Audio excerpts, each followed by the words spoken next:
सरकारी तेल कंपनियां पेट्रोल पंप डीलर्स का कमीशन नहीं बढ़ा रही हैं, जबकि इन्फ्लेशन और महंगाई दर 100% बढ़ चुकी है। नए पंपों की स्थापना हेतु अब 58,000 पंपों के लिए और नए विज्ञापन प्रसारित कर दिए गए हैं, जो कि एक पूर्ण रूप से देश की जनता को और पेट्रोल पंप व्यवसाय को कुचलने की एक प्रक्रिया का माध्यम बनेगा। ये धरना हमारी राष्ट्रव्यापी पेट्रोलियम व्यवसाय की जो प्रमुख समस्याएं हैं उनके निवारण को लेकर केंद्र सरकार का ध्यान आकर्षण करने के लिए रखा गया है। हमारी मांग है कि पेट्रोलियम प्रोडक्ट्स को जीएसटी के दायरे में लाया जाए ताकि एक राष्ट्र एक रेट का सिद्धांत लागू हो।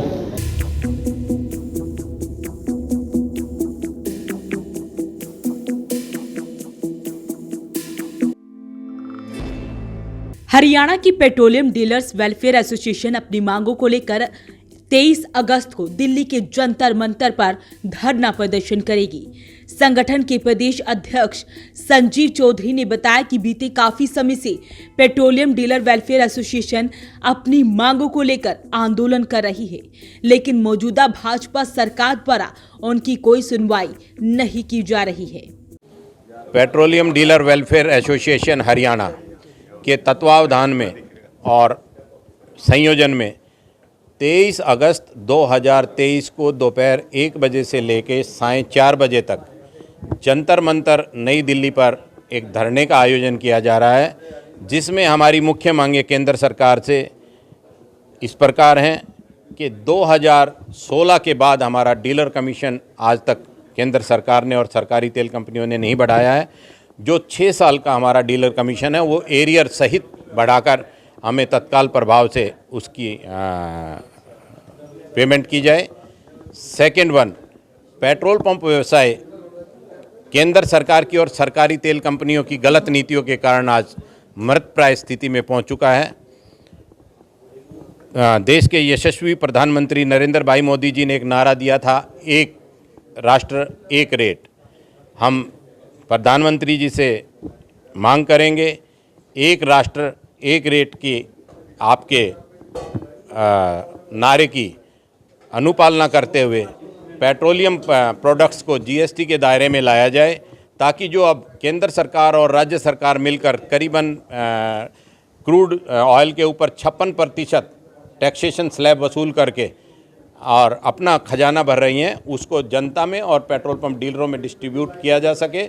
और जीएसटी दायरे में आने के बाद निश्चित तौर पर जो 28% का सर्वाधिक स्लैब है, हम चाहते हैं कि पेट्रोलियम प्रोडक्ट्स को उस 28% के स्लैब में लाया जाए, ताकि महंगाई की जो दर है वो निश्चित तौर पर कम होगी। जब 28% की स्लैब में पेट्रोलियम प्रोडक्ट्स आ जाएंगे तो डीजल के दाम घटेंगे, डीजल के दाम घटेंगे तो देश में माल भाड़ा घटेगा, माल भाड़ा घटेगा तो जो हमारी खुदरा वस्तुएं जो नित्य प्रति ट्रकों के माध्यम से शहरों तक कस्बों तक पहुंचाई जाती हैं वो सस्ती दर पर आम जनता को, देश की आम जनता को उपलब्ध हो सकेंगी। उन्होंने कहा कि पिछले लगभग 7 सालों से लंबित डीलर कमीशन में बढ़ोतरी नहीं की जा रही है, जिसको लेकर सभी सदस्यों में रोष है। इसलिए सरकार तुरंत प्रभाव से उनके कमीशन में बढ़ोतरी करे।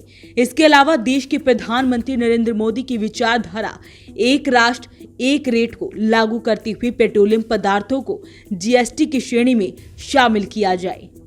मैं मांग करता हूं, इस धरने के माध्यम से भी हमारा यही रहेगा कि इस मृतप्राय हो चुके पेट्रोल पंप व्यवसाय को बचाने के लिए प्रधानमंत्री जी और माननीय पेट्रोलियम मंत्री भारत सरकार संज्ञान लें और डीलर कमीशन में तत्काल रूप से वृद्धि करके एक इस उद्योग को ऑक्सीजन रूपी एक अक्षमता प्रदान करें। पर ये एक पूरे देश के पेट्रोल पंप डीलरों का दर्द दिल है कि अब इस धरने को राजस्थान, पंजाब, उत्तर प्रदेश, छत्तीसगढ़, हिमाचल, J&K सहित छत्तीसगढ़ मैंने पहले ले दिया, इन स्टेटों का भी, मध्य प्रदेश का भी समर्थन हासिल हो रहा है। इन सभी स्टेटों से जो पेट्रोलियम डीलर हैं बढ़ चढ़कर इसमें आगे आ रहे हैं। अगर हमारी मांग पर तत्काल रूप से सरकार ने ध्यान नहीं दिया और हमारी मांग नहीं मानी तो ये आंदोलन एक राष्ट्रीय रूप अख्तियार कर लेगा और जिसका खामियाजा केंद्र सरकार को निश्चित तौर पर भुगतना पड़ेगा।